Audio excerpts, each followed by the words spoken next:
I have a new hobby. I am collecting stories that I can actually prove are told among the Russian people. They make them up themselves, they tell them between themselves, reveals they got a great sense of humor, and they've also got a little cynical attitude about things in their country.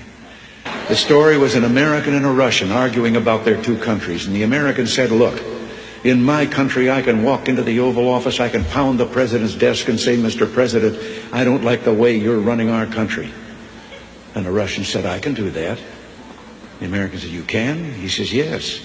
I can go into the Kremlin, to the General Secretary's office, pound his desk and say, Mr. General Secretary, I don't like the way President Reagan's running his country. I didn't tell this one to Gorbachev. You know, there's a 10-year delay in the Soviet Union of delivery of an automobile.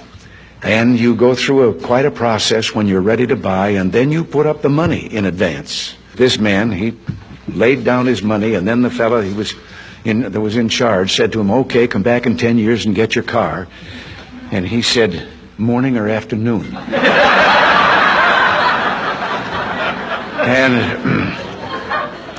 And the fellow behind the counter said, well, 10 years from now, what difference does it make?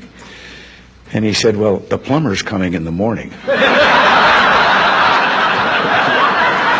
Less than one family out of 7 in the Soviet Union owns an automobile. Most of the automobiles are driven by the bureaucrats. So an order went out one day to the police that anyone caught speeding, anyone, no matter who, gets a ticket. Well, Gorbachev came out of his country home, his dacha. He was late getting to the Kremlin. There was his limousine and driver waiting. He told the driver to get in the back seat, he'd drive, and down the road he went. They passed 2 motorcycle cops. One took out after him. And pretty soon he's back with his buddy, and his buddy says, well, did you give him a ticket? And he said, no.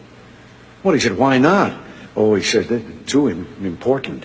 Well, he said, we're told to give anybody a ticket, no matter who it is. Oh, he said, no, this one was, I could. Well, he said, who was it?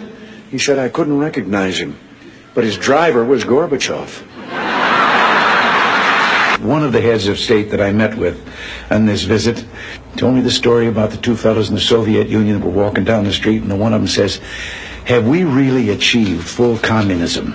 Is this it? Is this now full communism? And the other one said, oh, hell no, things are going to get a lot worse.